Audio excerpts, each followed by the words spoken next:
میرے عزیزوں، ایک اور فتنہ جنم لیا ہے انٹرنیٹ کی سرزمین پر، گوہر شاہی فتنہ۔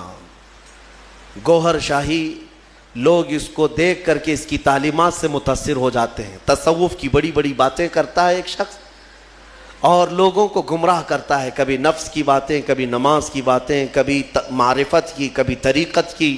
بھولے بھالے مسلمان یہ سمجھتے ہیں کہ اس سے زیادہ علم کس کے پاس ہے؟ اے میرے عزیزو، اس سے بھی زیادہ تعجب کی چیزیں تمہارے پاس آتی رہیں گی۔ حضور پاک نے بہت پہلے ہی بشارت دی ہے کہ ایسی جماعتیں آئیں گی، تمہیں پتہ نہیں ان کے چھپے ہوئے عقیدے۔ یہ گوہر شاہی فتنہ کیا ہے؟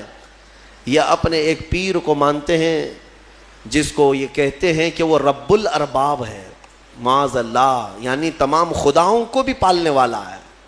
وہ پتہ نہیں کون سے خداؤں کو پالنے والا ہے، لیکن ان کا عقیدہ یہ ہے کہ وہ رب الارباب ہے۔ یہ لفظ ہے، میں نے سنا ہے، کھلی ہوئی، یہ کھلا ہوا ارتداد ہے، ان کا اسلام سے بھی تعلق نہیں، اور لوگ اس کو تصوف کا بادشاہ سمجھے بیٹھے ہوئے ہیں، کہتے ہیں ہم کو سیدھا راستہ مل گیا۔ بلکہ میں نے ان کے فتنوں میں یہ تک سنا ہے، وہ کہتے ہیں اس زمانے میں اگر کوئی لا الہ الا اللہ کلمہ پڑھتا ہے تو وہ کھلا شرک کرتا ہے۔ اب یہ کلمہ نہیں چلے گا، گوہر شاہی کلمہ چلے گا، اس کے پیر کا کلمہ چلے گا، نعوذ باللہ من ذالک۔ نبوت کا بھی قریب قریب دعویٰ انہوں نے کیا ہے۔ اور جانتے ہیں یہ گوہر شاہی جو ایک فرقہ ہے، ریاض نام سے کوئی ان کا گرو گھنٹال ہے، اس کو اس بڑی پیمانے پر مانتے ہیں کہ یہ تسبیح میں کیا پڑھتے ہیں؟ ہم تو سبحان اللہ کہتے ہیں، وہ سبحان الریاض کہتے ہیں، نعوذ باللہ من ذالک۔ میں بھولے بھالے سنی مسلمانوں کو سمجھانا چاہوں گا کہ صرف جو دکھنے والی چکا چوند ہے اس پر مت چلے جانا۔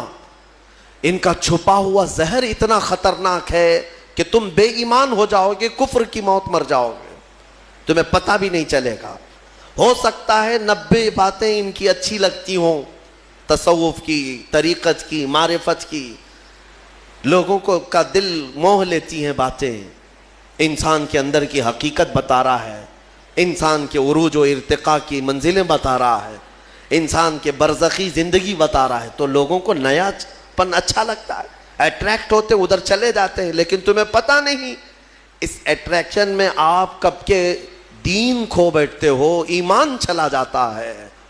جو شخص دنیا میں اپنے پیر کو یہ عقیدہ رکھتا ہو کہ یہ رب الارباب ہے، یعنی رب کو بھی پالنے والا ہے، معاذ اللہ، اور یہ عقیدہ رکھتا ہو کہ تسبیح اسی کی پڑھی جائے گی، اور یہ عقیدہ رکھتا ہو کہ کلمہ اس زمانے میں لا الہ الا اللہ پڑھنا کھلا شرک ہے، نعوذ باللہ، پھر اس کا دین اسلام سے کیا تعلق ہے؟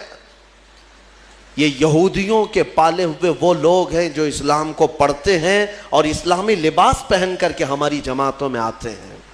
لہٰذا میں سب کو الرٹ کرنا چاہوں گا، اس فتنے سے اپنے آپ کو بچاؤ۔ میں بہت دور دور جا کر کے دیکھا، چھوٹے چھوٹے علاقوں میں صرف انٹرنیٹ کو دیکھ کر کے لوگ اس کے مرید ہو گئے، اس کے گرویدہ ہو گئے، اس کے پیچھے ہو گئے۔ کسی وقت انشاءاللہ العزیز میں پورا آپریشن کروں گا اس کا، اس لیے کہ میں بہکتے ہوئے کئی لوگوں کو دیکھا ہے۔ بہرحال